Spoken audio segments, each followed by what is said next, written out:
Hello and welcome to the Steller Stoa podcast. My name is Sean Steller Ranney.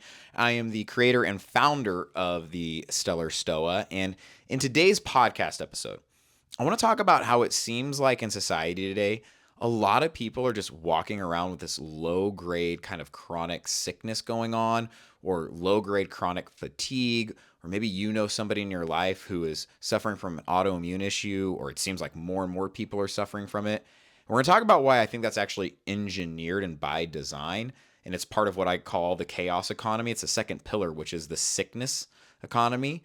And I want to talk about how it's engineered, like I said, to keep you sick, to keep you hooked on the products and services that they're peddling to help you overcome the sickness, and how the more chronically low grade sick or fatigued you are, the less likely you are to institute change, whether that's in your life or on a grander scale. But before we dive into it, if you could subscribe to the channel, whether that's on YouTube or on Spotify, that would be awesome. Send it to a friend who maybe could use this. That would be great. So let's get into this. Again, I think most people these days feel like in some way when it comes to their health, they're falling behind. And I think that's because there's an abundance of information out there. I also think people are feeling more sick than normal, specifically chronic. But I think there's an abundance of information, whether you're following your favorite fitness influencer, or you're listening to your favorite podcast, and everybody feels like there's something they need to do to be healthy, to be fit, and they're falling behind. I think that's by design. I think that's engineered. And I think by being in that mind state of you're falling behind, you're actually becoming hooked in the sickness economy. And again, I think the sickness economy is one pillar of the chaos economy. Last week we talked about the attention economy, and next week we'll talk about the outrage and division economy. But similar to how those three pillars make up the chaos economy, I think there's a couple pillars that make up the sickness economy. And it's key that we break those down, because the more we can understand each of the pillars that make up the sickness economy, you can kind of see how it's been engineered. And again, I'm very clear to say, I don't know if this is by design. I don't know if the Illuminati or whatever is in some back room coming up with all this. I kind of just think it's at this point at a societal, like subconscious level, that is like hyper capitalism gone awry. But I know it's happening. I know we're all part of it. I know we're all caught up in it. And I know the only way that we start to institute change is by first and foremost taking our power back, by learning how to have mind states, mind frames, daily practices, and ownership over our life. Because it's not until we have ownership over our life that we can start trying to institute change on a grander scale. And so that's what we're going to talk about today. What makes up the sickness economy, and then how are ways that you can pull yourself out of the sickness economy, become more robust, and work to be a bulwark against the sickness economy. So the three frameworks that make up the sickness economy. First and foremost, we have an economy of convenience. I think this is pretty straightforward in 2026. I mean, everybody right now in your pocket or whatever you're watching this on, you could easily go over to an app and order food delivered right to your door. For all intents and purposes, you could spend every day of your life, as long as you have the money for this, inside of your house or apartment or whatever, working, because most people can work from home, ordering food, having social connection, I guess. I don't think it is, but whatever, through a screen. And that's it. That's convenience to the max. In my opinion, the reason the obesity epidemic has happened is because there was a inflection point between an economy of a convenience and then the economy of essentially hyper palatable, nutrient devoid foods, highly processed foods. You have the inflection point of those two things happening hand in hand, and you have sedentary lifestyle with, highly caloric foods that are nutrient depleted. Boom.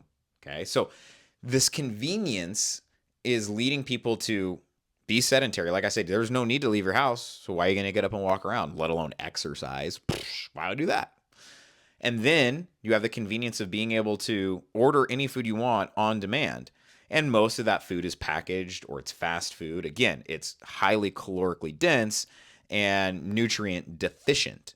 So there we go.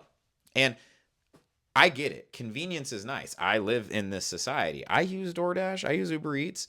But using it all of the time, or having the ability to give into your baser instincts. I mean, like, could you imagine? We all do this. We have a craving, and it's not in your house, but now at the touch of a button, you can have it.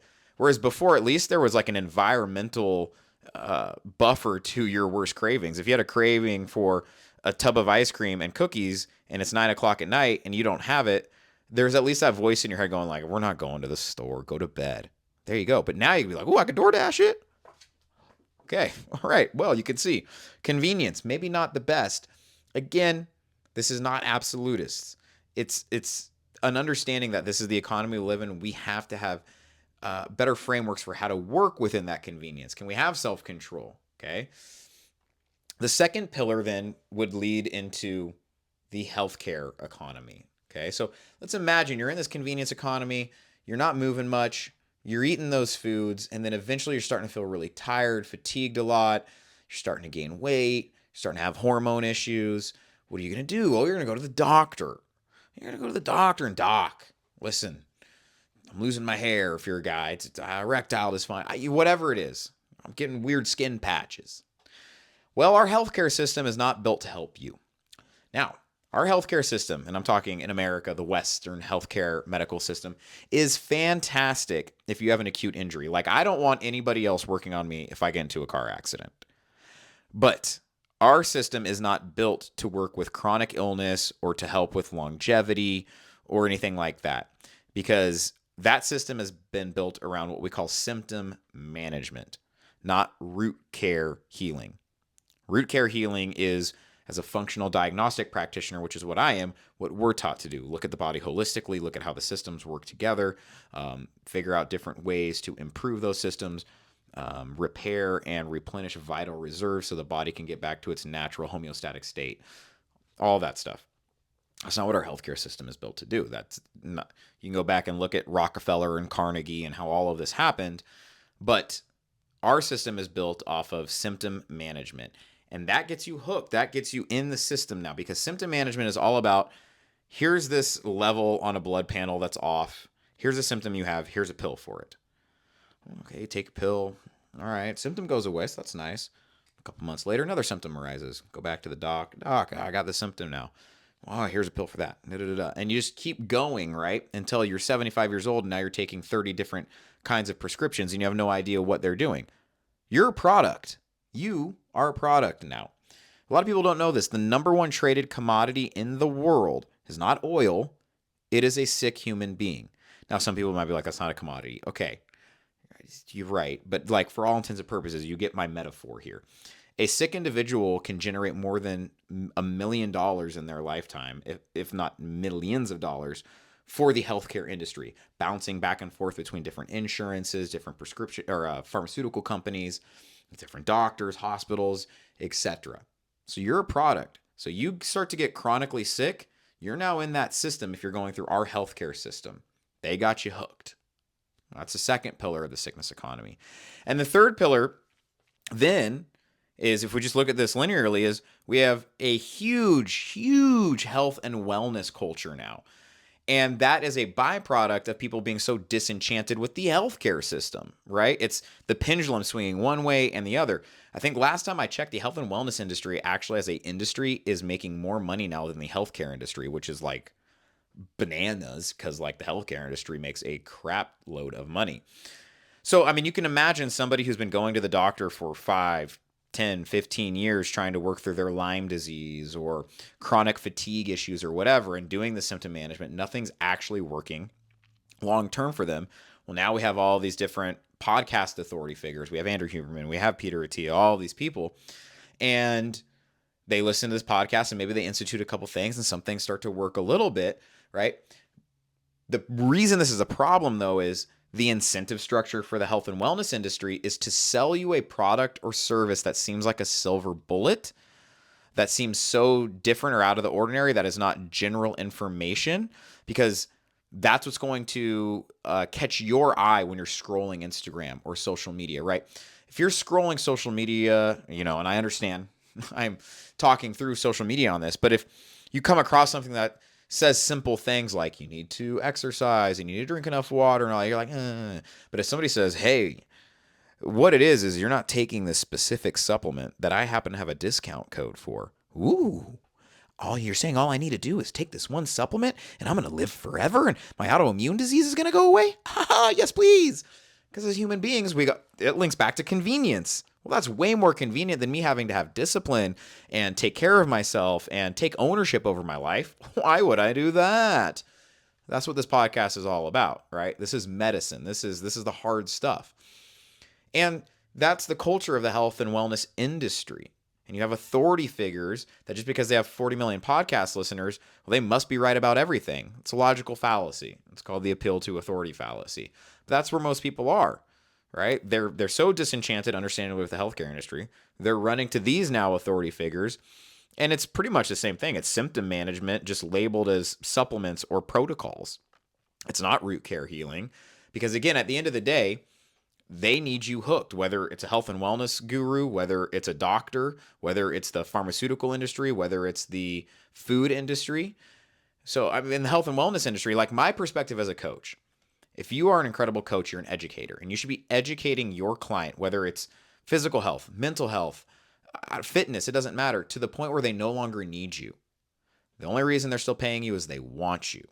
That is what your role should be as a coach and as an educator, including as a health and wellness guru educator.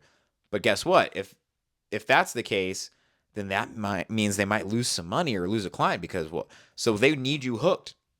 They don't want to actually fix you or help you fully because then you're out of the pool of money for them. You are a product. You got to get this across. You are a product and you need to protect yourself from these things. So the three pillars that make up the sickness economy.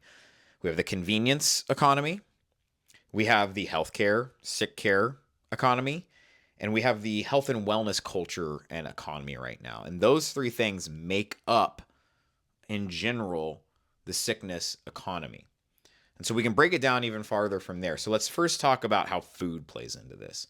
We can think of food, right, as obviously, we think of food as fuel and we enjoy it and everything like that. But when it comes to convenience, when it comes to health, we live in an economy where, and again, it's an economy. So think about a corporation. They're going to try to spend the least amount of money possible, creating a product that makes them the most amount of money possible. Insert your highly processed foods, right? These packaged foods that fill up the middle of our stores. It is dirt cheap for them to make these things.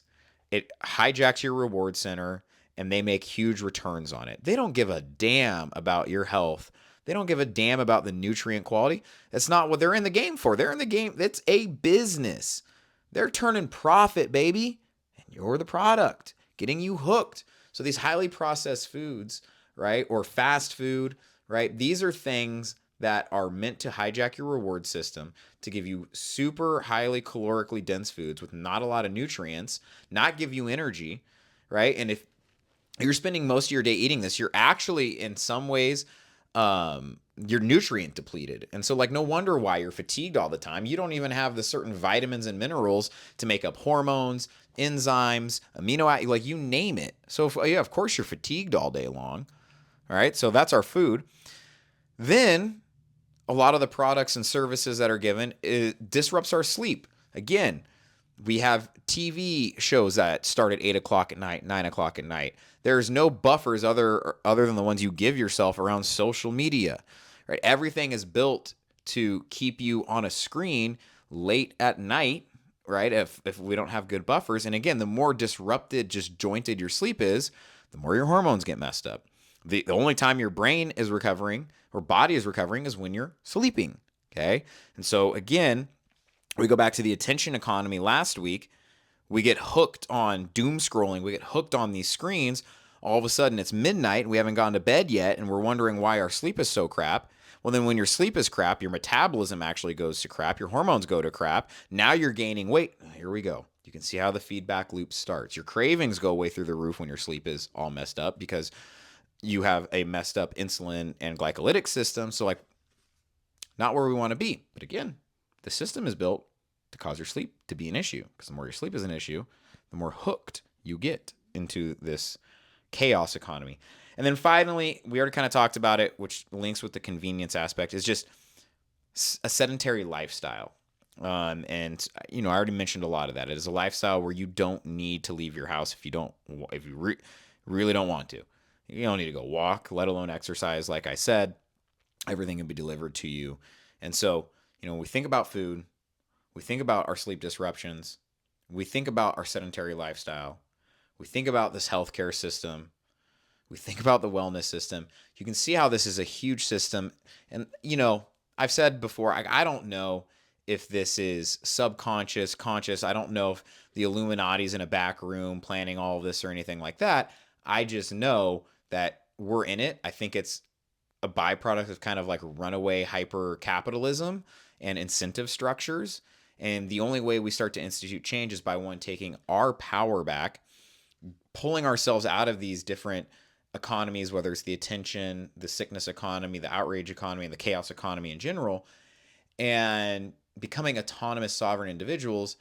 So then we can help other people do the same thing. And that's what we're going to talk about right now. So how do we pull ourselves out of the sickness economy? What can we do? There's kind of three big levers you can pull. The first one would be prioritize whole foods. Now, if you listen to like podcast episode number 1, we talked about habits for 2026. This goes hand in hand with that, right? If you listen to that podcast, the more whole foods you can eat, the better. Single ingredient foods, right? Shop the perimeter of the store. 80-20. Again, I understand it's nice to have DoorDash. It's nice to have some highly processed foods. I do too. There's no judgment, okay? But the more single ingredient foods you can have, the better. Not only because it's better for your calories, but because they have so many more nutrients in them. And nutrients, vitamins and minerals are what are going to give you energy. It is the building blocks of cells. It is what gives certain cells energy. You need your nutrients. Okay, so you need to eat whole foods. Prioritize whole foods. 80% of the time, be eating whole foods. It doesn't always have to be like single ingredient, but more often than not, stay away from the packaged foods. Eat whole foods. That's step one. You're going to slowly start to pull yourself out of that sickness economy. You'll find that you have more energy. You may even find that certain autoimmune issues start to maybe subside a bit. Second is routines. You need to have buffers and routines to your days, because if you don't, you're going to get hijacked by the attention economy, and that attention economy is going to then lead into the sickness economy. So again, this links into kind of like last episode. You need to have buffers and routines around how you interact with your phone, how you interact with media, how you interact with podcasts, like whatever it is. But there should be some rhythm and routine to your days where there's buffers around finding silence, walking, exercising, reading, becoming a better version of yourself. Because if every day you're just giving yourself away to your work and then to media, you're a product. They've won. They got you. Okay. And then number 3 would be exercise. I mean, this one's pretty self-explanatory, right? Bare minimum should be walking every single day. We talk about silent walks almost every podcast episode now. I'll talk about it again here at the end. But I think you should be exercising. I'm obviously a big fan of CrossFit. I think like finding a community-based exercise program is incredible because you're getting a double whammy of not only exercising, but then you're interacting with other human beings, which we are social creatures and we need that. Again, this isn't sexy. There's more to this as well. But like if you pull these 3 big levers of eat whole foods, have buffers around self-improvement, around finding silence, around reading, around walking, etc., you're going to be in a better place. And then 3, exercising. And whether that's in a community setting, I do think you should be instituting strength training, but doing something like that, like drinking water, obviously, staying away from soda, like all of these things are part of that. But those 3 levers are going to be huge. So the last thing we're going to do is we're just going to, again, I kind of like this idea of like, what are things you can do every day, just one thing a day for the next week that can help pull you out of the sickness economy. Some of the things are what we just talked about. We'll just layer them onto a day. But day 1, what I would do is do a food audit. This is really, really good, or like a pantry audit, right? Go through everything in your fridge, in your pantry, and anything that is a highly processed food, toss it. Toss it. And that might be hard. You're like, I'm tossing everything. Okay. Go shopping, shop the perimeter of the store, but you just got to take an audit of how much food you have. Or if it is something that's packaged or whatever, look at the nutrient label. Go look. Just get information and data. You might be astonished at how many calories is in a serving, or what is even a serving. So many people have no idea what a serving of some of their favorite foods even is, and they're eating like 3 servings of it, thinking the whole package is 1 serving. So just audit your kitchen. Food audit, throw away things, and go grocery shopping. Number 2 would be pick one meal in the day to be whole food only. Like if the whole food thing is hard for you, if the whole food thing is easy for you, do the whole day, whole foods only. If it's hard for you, pick one meal that's going to be the easiest for you to do whole foods only. Like for me, breakfast and dinner are incredibly easy to do whole foods. Like my dinner is always a protein source, a carbohydrate source, and a vegetable. So it's like chicken, rice, broccoli. That's the most basic one. But steak, potato, broccoli again, asparagus. I don't know, right? Pick one meal to be all whole foods. Pick a protein, pick a carbohydrate, pick a fat-ish veggie type thing. There you go.